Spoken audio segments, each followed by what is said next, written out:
IoT extra design challenges. देखिए, generally हम बात करते हैं कि स्केलेबिलिटी क्या होती है। स्केलेबिलिटी मैं आपको ये बताता हूँ कि चेंज करना means flexibility. Scalability means flexibility. तो फ्लेक्सिबिलिटी किस फॉर्म में? पैरामीटर्स की फॉर्म में। जब कुछ रिक्वायरमेंट बढ़ती है तो अपन कैसे उसको इंक्रीज़ किया जा सकता है। तो कौन से एनवायरनमेंट इश्यूज हैं, एनवायरनमेंट मीन्स कौन से वर्किंग एनवायरनमेंट इश्यूज हैं जिसके कारण स्केलेबिलिटी इसकी चैलेंज, कुछ चैलेंज अवेलेबल हैं माइक्रो कंट्रोलर के लिए in the environment of IoT. जब मैं आईओटी की बात करूंगा तो उसके लिए एक कैसे कंपेटिबल है या नहीं है, तो उसकी बात करते हैं। जैसे आईओटी एनवायरनमेंट की जब हम बात करेंगे तो उसके अंदर एक चीज़ आती है कि बहुत आईओटी बहुत सारी चीज़ों को, बहुत सारे थिंग्स को एक साथ इंटरेक्ट करती है उनके साथ। ठीक है, आईओटी के अंदर many things interact with each other simultaneously, और you can say in the network there are many many things, बहुत सारी चीज़ें होती हैं।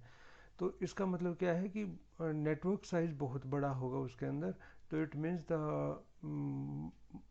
The processor, the micro processor या controller that must be that must be able to handle these all the devices। ठीक है, all the interactions, such type of things। massive number of events initiated by the devices, बहुत ज़्यादा events initiate होंगे। ठीक है, तो उनको भी हैंडल कर पाए। इवेंट इनिशिएट मीन्स कोई भी प्रोसेस स्टार्ट होना। और मोबिलिटी रेट, जब एक प्रोसेसर स्टेबल पोजीशन में यूज़ हो रहा है और एक मूविंग पोजीशन में यूज़ हो रहा है मोबिलिटी के साथ यूज़ हो रहा है, तो वहाँ डिफरेंस आते हैं कुछ। लिंक ब्रेक होंगे, लिंक कॉज होंगे, मीन्स कभी लिंक बनेगा कभी ब्रेक होगा, इस तरीके से। तो वहाँ कम्युनिकेशन कभी स्टार्ट होगा कभी बंद हो जाएगा, कभी स्टार्ट कभी बंद, तो इस टाइप में वो चीज़ें होंगी। तो आपको जो मोबिलिटी है उसको सपोर्ट करना चाहिए, वो भी एक चैलेंज है। और हेट्रोजीनियस डिवाइसेस मीन्स जो प्रोसेसर है जो आईओटी के लिए यूज़ हो रहा है, तो आईओटी के अंदर तो बहुत सारे डिवाइसेस, डिफरेंट टाइप की डिवाइसेस यूज़ होती हैं।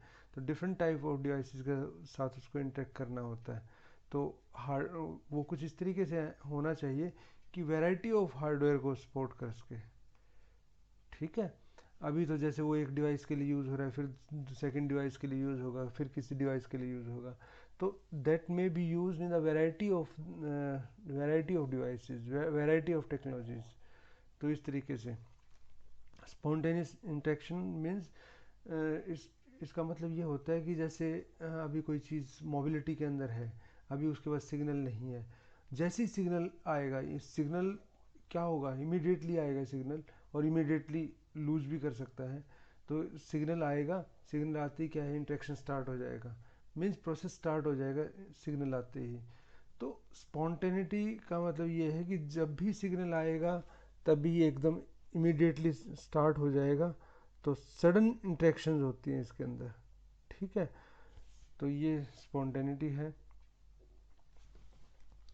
नेक्स्ट है, हाँ,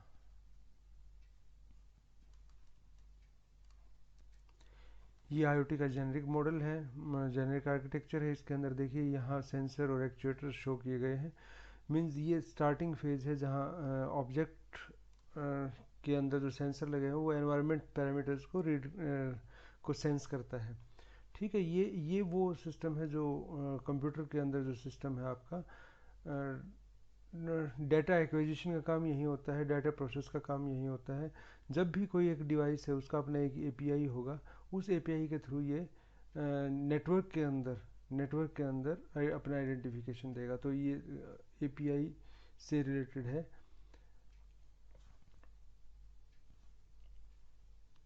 हार्डवेयर नोड, इसके अंदर देखिए सेंसर है, सेंसर के बाद ए टू डी कन्वर्टर है।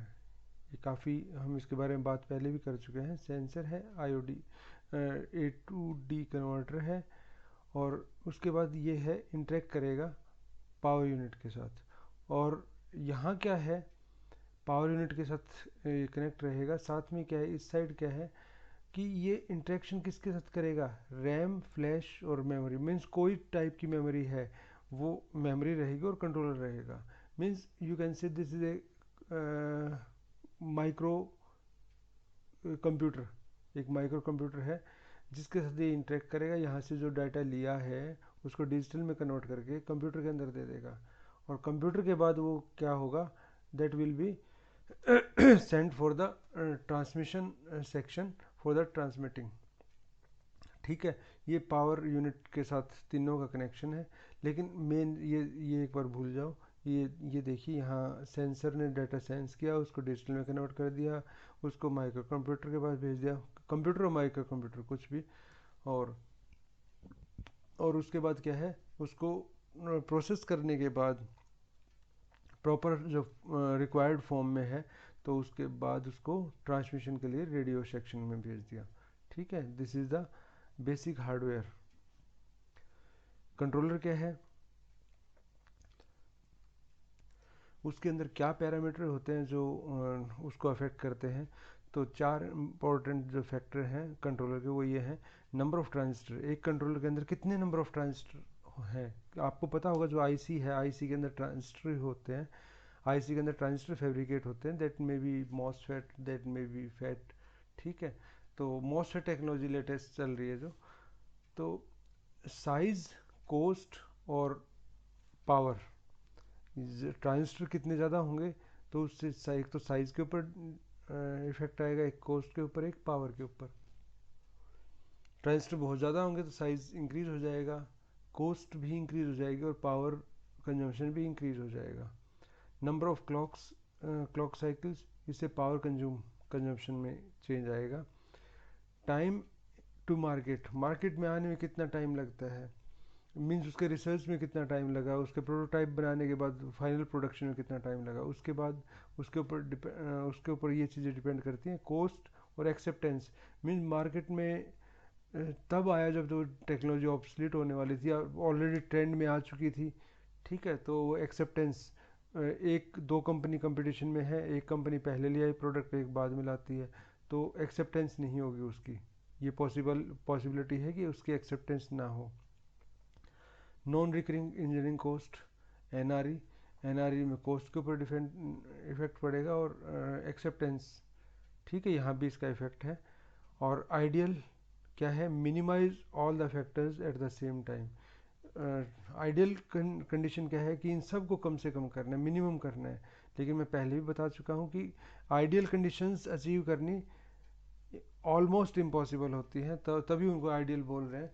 तो प्रैक्टिकल कंडीशंस क्या होती है कि हम सब फैक्टर्स को इकट्ठा मिनिमाइज नहीं कर सकते। कंट्रोलर का टास्क क्या है, अब हम स्पेसिफिकली आईओटी की फॉर्म में बात कर रहे हैं, क्योंकि देखो आईओटी एक ऐसा फील्ड है जिसके अंदर हमें मोस्टली हमें रियल टाइम डाटा को हैंडल करना होता है। ठीक है, तो वो उस काम के लिए हम कंट्रोलर यूज़ करते हैं। मैं पीछे एक ग्राफ दिखाया था, पिक्चर से दिखाया था कि most of the real time data, real time applications में माइक्रो कंट्रोलर यूज़ होता है, एम्बेडेड सिस्टम यूज़ होता है। और एम्बेडेड सिस्टम की बात करें तो मोस्ट एम्बेडेड सिस्टम का ज़्यादा एप्लीकेशन क्या है, रियल टाइम एप्लीकेशंस के अंदर यूज़ हो रहा है। ठीक है, तो दोनों एक दूसरे के ऊपर डिपेंड कर रहे हैं। रनिंग टाइम, जो रियल टाइम के अंदर बात करें, running of data processing and communication protocol क्या हैंडल करता है, डाटा प्रोसेसिंग को हैंडल करता है और कम्युनिकेशन को हैंडल करता है। पहला टास्क क्या हुआ कि रियल टाइम डाटा प्रोसेसिंग को हैंडल करता है और कम्युनिकेशन, उसका कम्युनिकेट भी करता है। Perform and control the application program, जो भी प्रोग्राम उसमें एप्लीकेशन प्रोग्राम है उनको हैंडल करना, उनको कंट्रोल करना। एनर्जी मैनेजमेंट, देखिए एनर्जी के मोड्स हमने पढ़े थे कि हमेशा जब भी ट्रांसमिशन होता है, जब भी आपकी डिवाइस होती है, कोई भी डिवाइस है, जब भी आपकी कम्युनिकेशन डिवाइस जो लगी हुई है उसके अंदर, वो हमेशा अपने एक्सट्रीम एफिशिएंसी पे काम नहीं करती, ठीक है, वो एफिशिएंसी कम या ज़्यादा होती है। जब हमने पावर डिवाइसेस के एनर्जी सोर्सेज के बारे में पढ़ा था, तो वहाँ हमने ये बताया था कि energy is a very big issue in the field of IoT, और एनर्जी को हमने सेव करना है। तो एनर्जी सेविंग का जो काम है, एनर्जी मैनेजमेंट का जो काम है, वो कौन करता है? Micro controller. जैसे कब वो एक्टिव मोड में जाए, कब वो आइडल मोड में जाए, कब वो लिसनिंग के फेज में रहे, कब वो स्लीप के मोड में जाए, तो ये सब चीज़ें कौन डिसाइड करेगा, कौन हैंडल करेगा, इसको कौन कंट्रोल करेगा? That is a part of energy management, और उसका काम कौन करेगा? कंट्रोलर करेगा। Embedded processors, micro controllers. देखिए हम अभी एम्बेडेड सिस्टम की बात कर रहे थे, तो वो प्रोसेसर्स क्या हैं, उनको क्या बोलते हैं? उन प्रोसेसर्स को जो एम्बेडेड सिस्टम के अंदर यूज़ होते हैं, तो वो है माइक्रो कंट्रोलर्स। तो जो माइक्रो कंट्रोलर्स हैं, दोज में B programmed initially by the manufacturers, जिन्होंने उसको डिज़ाइन किया है। किस काम के लिए? कोई स्पेसिफिक वर्क होगा जिसके लिए उसको प्रोग्राम किया जाएगा। उसके बाद क्या है, जो सिंगल प्रोग्राम है, मीन्स उनका जो एरिया ऑफ इम्प्लीमेंटेशन, जिस रीजन में, जिस टास्क के लिए वो यूज़ होने, जिस चीज़ के लिए वो बनाए गए हैं, प्रोग्राम किए गए हैं, वो बड़ा लिमिटेड सा होगा। कुछ फिर कम से कम पैरामीटर होंगे जिसके अंदर उसको कस्टमाइज किया जा सकता है, उसको एक्सपेंड किया जा सकता है, ठीक है। Task specific can be optimise for the specific application, किसी भी स्पेसिफिक एप्लीकेशन के लिए उसको ऑप्टिमाइज कर सकते हैं, ठीक है। कुछ डिफ़ॉल्ट सेटिंग होती है, फिर उसके बाद आप कस्टमाइज सेटिंग कर लो उसकी। Interacts with the environment in many ways, कई एप्लीकेशंस उसकी हो सकती हैं, कई टास्क इसके हो सकते हैं। क्या होगा? Direct sensing and control the signal wires, जो सेंस करना, कंट्रोल करना, सिग्नल्स को कंट्रोल करना, वो सब इसका काम हो सकता है। दूसरा क्या है? कम्युनिकेशन को कंट्रोल करना, कम्युनिकेशन प्रोटोकॉल को, कम्युनिकेशन प्रोटोकॉल जो एक्सटर्नल एनवायरनमेंट के साथ करता है, दूसरी डिवाइसेस के साथ करता है। एक्सटर्नल एनवायरनमेंट के साथ कैसे करेगा? जैसे कोई टेम्परेचर का पैरामीटर उठाना है, तो एक्सटर्नल एनवायरनमेंट से पिक कर रहा है। ह्यूमिडिटी पिक कर रहा है, तो एक्सटर्नल एनवायरनमेंट से कर रहा है। प्रेशर कहीं का पिक कर रहा है, तो एक्सटर्नल एनवायरनमेंट से कर रहा है, ठीक है। तो एक्सटर्नल एनवायरनमेंट के साथ जो कम्युनिकेशन है और दूसरी डिवाइसेस के साथ है, वो उसको कंट्रोल करता है। Real time interaction and constants, real time interaction के लिए मोस्टली यूज़ होता है, तो उनको भी कंट्रोल करता है। माइक्रो प्रोसेसर क्या है? एमपीयू माइक्रो प्रोसेसर यूनिट क्या है? एक प्रोसेसर है, एक processor, that is a processor, ठीक है, ऑन इज सिलिकॉन चिप। और माइक्रो कंट्रोलर क्या है? इट में you can say that it is a micro computer. Means कुछ पेरिफेरल्स होते हैं, कुछ एडिशनल चीज़ें होती हैं जो माइक्रो प्रोसेसर के आईसी में नहीं होती, माइक्रो कंट्रोलर में होती है। माइक्रो कंट्रोलर का जो स्कोप है, जो उसकी यूटिलिटी है, वो एक लिमिटेड हो सकती है, ठीक है, लेकिन उसको किसी एक्स्ट्रा चिप्स की ज़रूरत नहीं पड़ेगी, एक्स्ट्रा इंटरफेसिंग डिवाइसेस की ज़रूरत नहीं पड़ेगी, सब कुछ इनबिल्ट होता है, मेमोरी इनबिल्ट होती है। और माइक्रो प्रोसेसर के अंदर उसको एक्स्ट्रा इंटरफेसिंग की ज़रूरत पड़ेगी, उसकी रिक्वायरमेंट होगी, लेकिन इसका एरिया ऑफ जो स्कोप, जो जिस काम के लिए यूज़ होता है, जिस पर्पज़ के लिए यूज़ होता है, that is wide. Microcontroller unit is a microprocessor with some added circuitry on a single silicon chip। मतलब इसके अंदर प्रोसेसर तो है ही कंट्रोलर के अंदर, लेकिन साथ में एडिड सर्किटरी होगी जिसमें कुछ इंटरफेसिंग के लिए चिप होंगी, इंटरफेसिंग के लिए सर्किटरी होगी, और मेमोरीज वगैरह भी होंगी। तो it means it may work like a micro computer.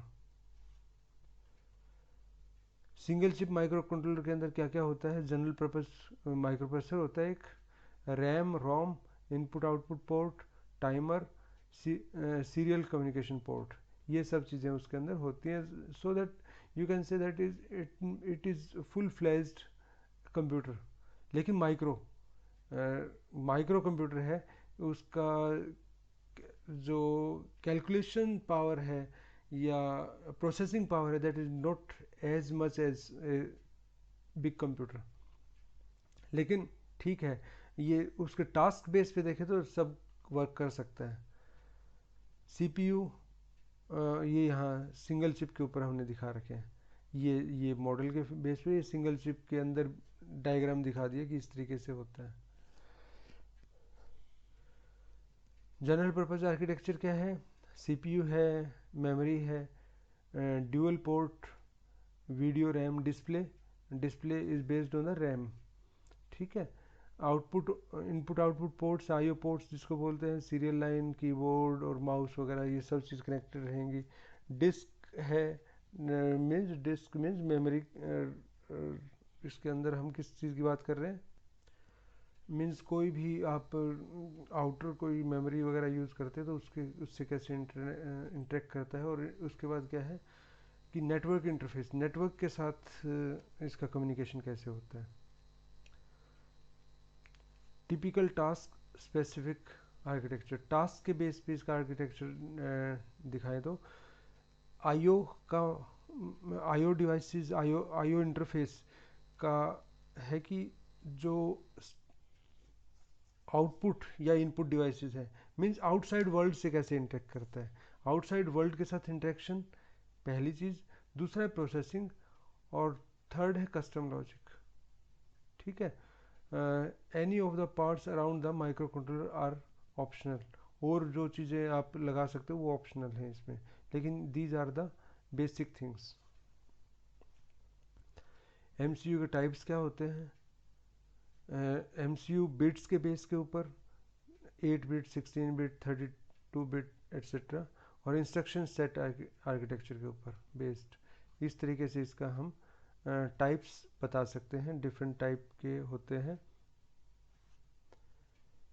Bit definition, कितना डाटा, डाटा का साइज़ क्या होगा, डाटा का पाथ क्या होगा, वो डिफाइन करता है कि माइक्रो कंट्रोलर की बिट डेफिनेशन क्या है, बिट कितने बिट का माना जाएगा। Number of bits describing the data path, data path कितने बिट का है, तो उसके बेस पे ये होगा माइक्रो कंट्रोलर का बिट साइज़ क्या कंसिडर होगा, ठीक है। हम कहते हैं कि 8 बिट की या 16 बिट का प्रोसेसर है, 8 बिट का प्रोसेसर है, 32 बिट, अब तक मीन्स लास्ट 10 ईयर से पहले जो जनरली लैपटॉप्स या मशीन्स आती थी, पीसीज आते थे, वो 32 बिट का विंडोज़ यूज़ करते थे। 2010 के बाद मोस्टली जो मशीन्स आ रही हैं वो 64 बिट की विंडोज़ यूज़ करते हैं, तो मीन्स उसके अंदर 64 बिट का प्रोसेसिंग, वर्ड लेंथ 64 बिट है। ये जो 4, 8, 16, 32 दे रखे हैं, तो आजकल जो मेन जो लैपटॉप्स के अंदर जो यूज़ हो रही है वो 64 बिट का यूज़ हो रहा है कॉमनली।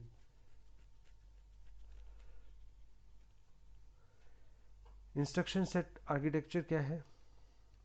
ये तो मैंने एक बात की कि उसका फिजिकल स्ट्रक्चर कैसा होगा, उसका हार्डवेयर कैसा होगा। अब मैं इंस्ट्रक्शन सेट की बात करता हूँ, तो इंस्ट्रक्शन सेट किस चीज़ के बारे में बताता है? किसी भी प्रोसेसर का जो इंस्ट्रक्शन सेट होता है वो डेटा टाइप्स के बारे में बताता है, इंस्ट्रक्शंस के बारे में बताता है, और रजिस्टर्स कितने बिट के होंगे, कैसे होगा, कैसे हैंडल होगा, कैसे वर्क करेंगे, एड्रेसिंग मोड्स क्या क्या होंगे, ठीक है। ये जनरली क्या है कि आपको कैसे वर्क करता है ये डिफाइन करता है। मोड क्या होगा काम करने का, मेमोरी आर्किटेक्चर, और उसके बाद इंटरप्ट्स और एक्सेप्शन हैंडलिंग, ठीक है, and external input output devices जो लग सकती हैं उसमें। तो इंस्ट्रक्शन सेट आर्किटेक्चर और किस चीज़ के बारे में डिफाइन करता है? Also defines the operations that the processor can execute, कौन कौन से प्रोसेसर कौन से ऑपरेशंस कर सकता है। Mechanism of data transfer and how to access data, क्या उसका मैकेनिज्म होगा और डाटा एक्सेस करने का क्या तरीका होगा उसके बारे में। कंट्रोल मैकेनिज्म, जंपिंग कैसे होगी, ब्रांचिंग कैसे होगी, ठीक है, तो ये कंट्रोल मैकेनिज्म है। और स्टेटस वर्ड क्या होंगे, ठीक है, इस तरीके से प्रोग्राम स्टेटस वर्ड जिसको वो PSW बोलते हैं। और कॉन्ट्रैक्ट बिटवीन बिटवीन प्रोग्रामर या कंपाइलर एंड हार्डवेयर, ठीक है, उसके बीच में कॉन्ट्रैक्ट है। और कॉन्ट्रैक्ट नहीं, its contact. Main ISA are CISC and RISC. Instruction set mainly क्या है, सिस्क है और रिस्क है. तो सिस्क और रिस्क बहुत इंपॉर्टेंट है. सिस्क क्या होता है, that is complex instruction set computer, और रिस्क क्या होता है, stands for the reduced instruction set computer. अब मैं इसके बारे में थोड़ा सा एक्सप्लेन कर देता हूँ आपको. जो सिस्क है वो पहले आया था, पहले प्रोसेसर जो आते थे वो सिस्क बेस्ड होते थे, और जो बाद में प्रोसेसर आ रहे हैं उसके बाद आने स्टार्ट हुए वो रिस्क बेस्ड है, टेक्नोलॉजी बेस्ड है.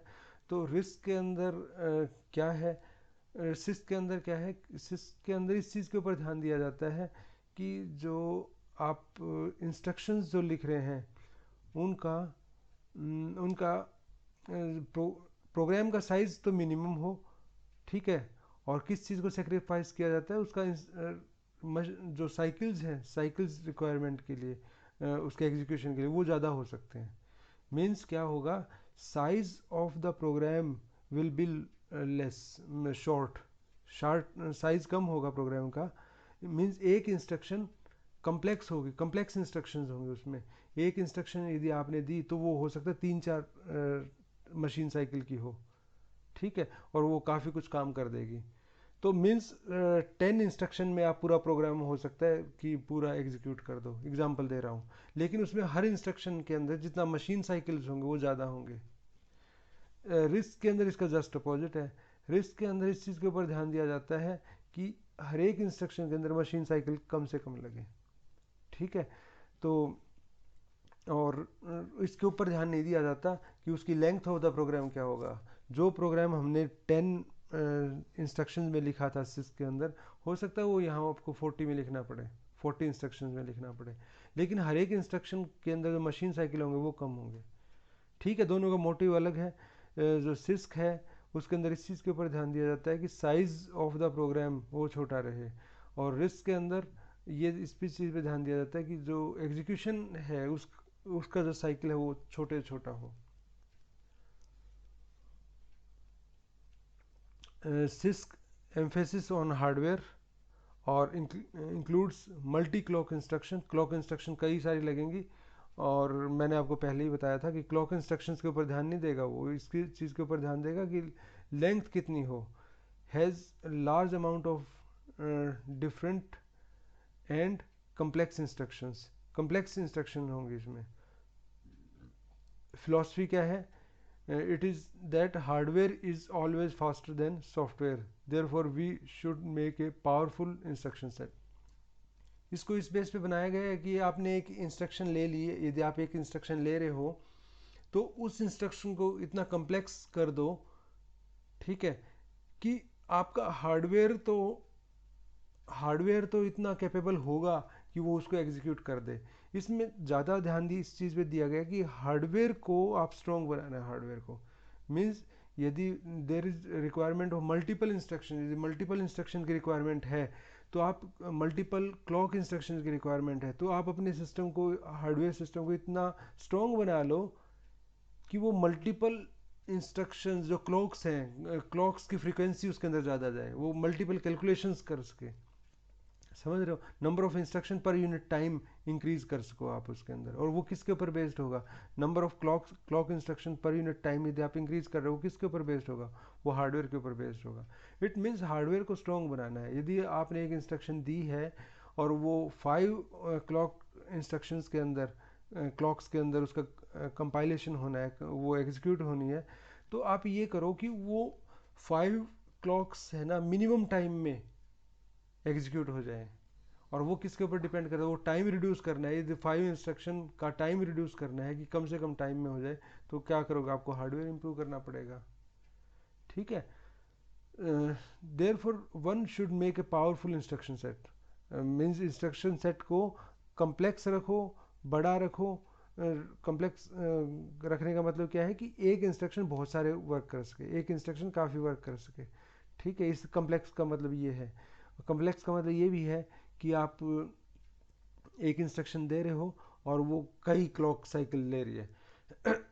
मेमोरी टू मेमोरी इसके लोड और स्टोर इंस्ट्रक्शन वगैरह यूज़ होती है. Small code size use less number of instruction. Instructions कम होंगी इसके अंदर। मैंने पहले ही बताया कि 3-4 इंस्ट्रक्शन कोई मतलब कंपाइल इकट्ठा करके, यदि मैं रिस्क से कंपेयर करूँ, 3-4 इंस्ट्रक्शन को इकट्ठा करके एक इंस्ट्रक्शन के अंदर दे दिया गया है। Requires more transistors. More transistors क्यों बोला गया है, ट्रांजिस्टर ज़्यादा चाहिए, वो इसलिए बोला गया है क्योंकि आपको हार्डवेयर स्ट्रॉन्ग करना है। और हार्डवेयर स्ट्रॉन्ग कब होगा, जब आपको processor number of instructions, number of clock instruction per unit time ज़्यादा हैंडल कर पाए। ठीक है, तो रिस्क अप्रोच क्या होगी?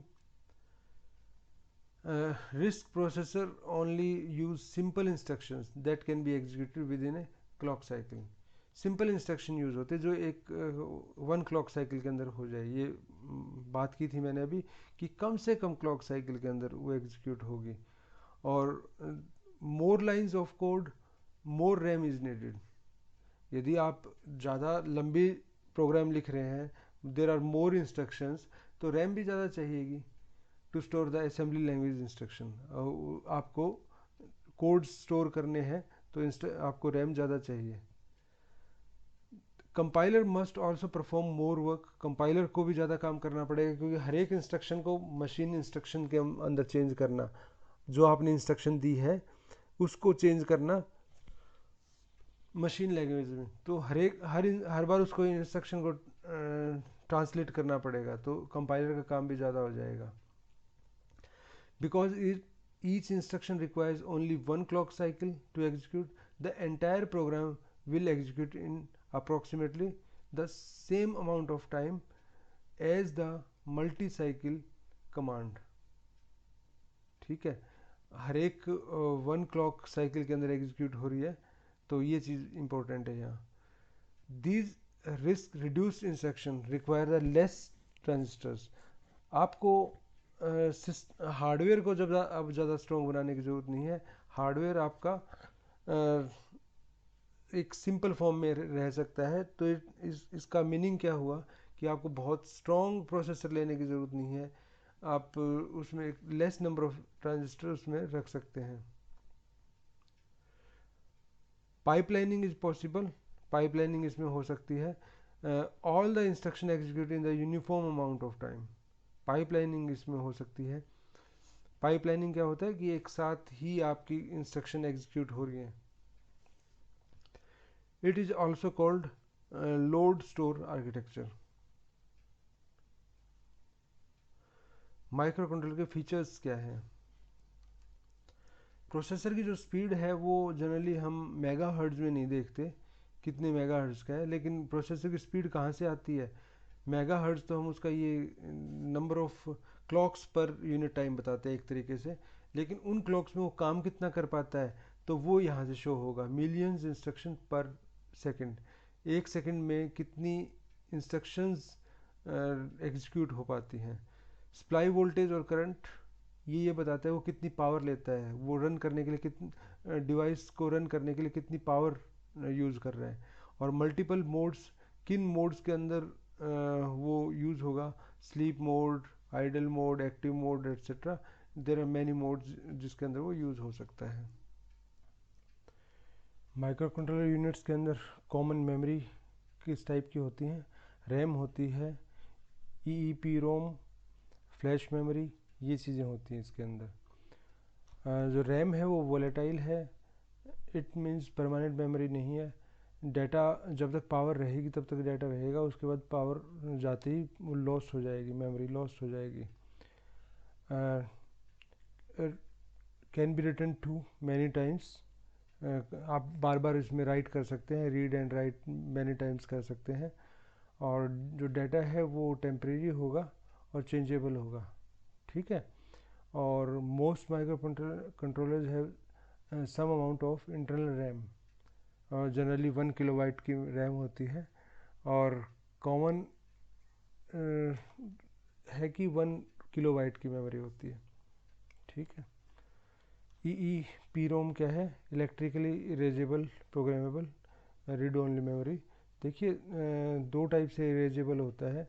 एक तो उसके ऊपर चिप के ऊपर एक विंडो होती है, विंडो के अंदर जब हम अल्ट्रा वायलेट लाइट डालते हैं विंडो के ऊपर, एक्सपोज करते हैं उस विंडो, ग्लास विंडो होती है, ट्रांसपेरेंट विंडो होती है, उसके अंदर जब हम एक्सपोज करते हैं तो वो इरेज हो जाती है, इसको बोलते हैं इरेजेबल प्रोग्रामेबल, ई रोम होती है वो। मीन्स परमानेंट मेमोरी है, ठीक है, परमानेंट मेमोरी है, लेकिन इरेज हो जाएगी जब उसको एक्सपोज करेंगे तो। और electrically erasable means that can be erase by the electrical signal, उसको आप एक इलेक्ट्रिकल सिग्नल दोगे उससे वो इरेज हो जाएगी। इसके अंदर जो कॉस्ट है वो हायर होती है इसकी। और दूसरा क्या है कि जो इसके अंदर राइटिंग साइकिल होते हैं those are long as compare to RAM. Data को परमानेंट स्टोर करता है, ये इसके एडवांटेज है। फ्लैश मेमोरी क्या होती है? फ्लैश मेमोरी डिवाइसेस जैसे आपकी पेन ड्राइव्स आती हैं, एसडी कार्ड्स आते हैं, these are flash memories. High density, low cost, non volatile और फास्ट होती हैं, ठीक है, read and write, fast to read but not the write, read comparatively fast है, एंड इलेक्ट्रिकली रीप्रोग्रामेबल, राइट और या erase large blocks of bytes और read bytes.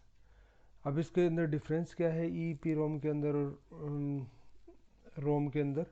ये डिफरेंस क्या है इसके अंदर? जो ई पी रोम के अंदर जो मेमोरी होगी, जो डाटा राइटिंग होगी या रीडिंग होगी, that will be in bit by bit form.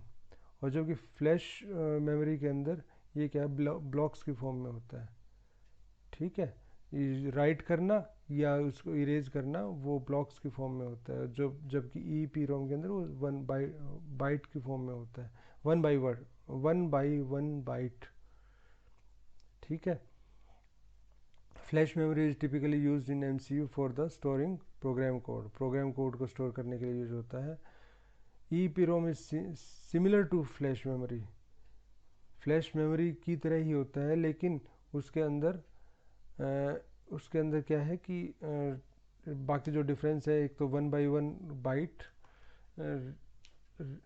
Right करना और इरेज करना ये होता है, और दूसरा इसमें क्या है कि ब्लॉक्स की फॉर्म में होता है फ्लैश मेमोरी के अंदर, और बाइट की फॉर्म में होता है ई पी रोम के अंदर। माइक्रो कंट्रोलर्स मेनली कौन से हैं? 8051, माइक्रोचिप पिक और एटमेल एवीआर एंड आर्म, ये जनरली माइक्रो कंट्रोलर यूज़ होते हैं, जो कॉमर्शियली यूज़ होते हैं, जो एकेडमिकली भी यूज़ होते हैं, ठीक है। ये सभी यूज़ करते हैं। आर्म के अंदर क्या है? आर्म के these are manufacturer of ARM processor. ARM है क्या? जो आर्म है 1990 में एक्रोन कंप्यूटर्स लिमिटेड इसने इसको बनाया था, और इसका नेम क्या है, फुल फॉर्म क्या है? Acorn RISC machine, RISC based है, मैंने सिस्क को रिस्क बताया था, रिस्क मशीन है ये, machine and advanced risk machine, ठीक है। और based on the risk architecture, ये तो नाम से ही पता लग रहा है इसके, ARM only sells licence for its core architecture design, जो इसके कोर आर्किटेक्चर डिज़ाइन है उनके लाइसेंस अवेलेबल है। और optimise for low power and performance, power और परफॉर्मेंस ऑप्टिमाइज की गई है। वर्सेटाइल एक्सप्रेस बोर्ड, वर्सेटिलिटी है मीन्स उसके अंदर आप चेंज कर सकते हो, फ्लेक्सिबिलिटी है आप कह सकते हो। This also means some things may not work, you have been warned. इसके अंदर कुछ चीज़ें नहीं वर्क करेंगी। आर्म का आर्किटेक्चर क्या है? ये आर्किटेक्चर है, इसके किस फैमिली में आता है, डिफरेंट फैमिलीज़ हैं, ये सब दिया गया है यहाँ।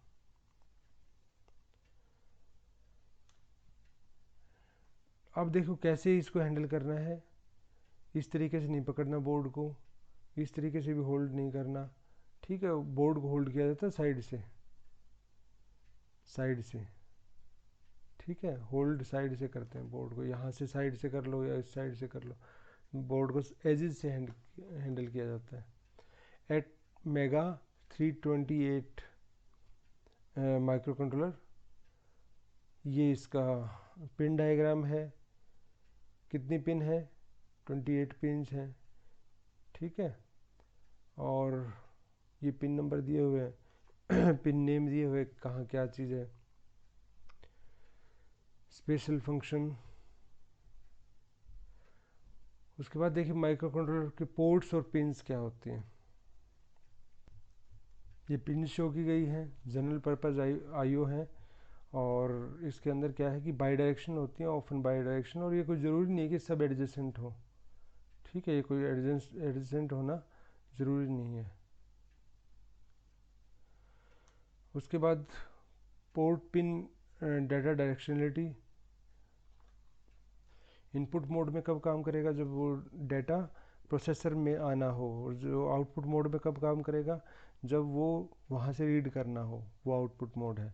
और जनरली जो इसकी डिफ़ॉल्ट सेट होता है वो इनपुट सेट होता है, ठीक है। इनपुट डायरेक्शन में वो डिफ़ॉल्ट सेट होता है। जब हम उसको पावर को रीसेट करते हैं तो वो इनपुट सेट होगा। योर प्रोग्राम कैन सेट और चेंज द डायरेक्शनलिटी। उसके बाद आपका प्रोग्राम उसकी डायरेक्शनलिटी चेंज करता है कि किस डायरेक्शन में डाटा फ्लो होगा। By default that is inside means input direction. 8 mega 328 का ब्लॉक डायग्राम है ये, ठीक है।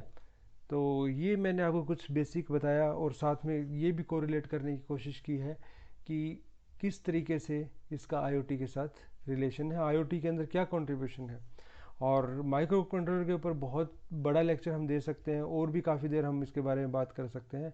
देयर इज़ नो एंड, कहीं ऐसा नहीं है कि बहुत जल्दी ख़त्म हो जाएगा, लेकिन कहीं हमें स्टॉप करना पड़ेगा। आपको कुछ कंट्रोलर्स बता दिए, उनके बारे में आप स्टडी कर सकते हो, ठीक। आर्डिनोज के बारे में स्टडी कर सकते हो जो लेटेस्ट हम यूज़ कर रहे हैं, ठीक है। तो यहाँ मैं ये ख़त्म करता हूँ, और उसके बाद आर्डिनो के बारे में आपने प्रैक्टिकल सेशन में भी पढ़ा होगा, वहाँ आपको करवाया गया है ये, ठीक है। Thank you very much. ये आपका 3rd मॉड्यूल कंप्लीट होता है यहाँ, ओके।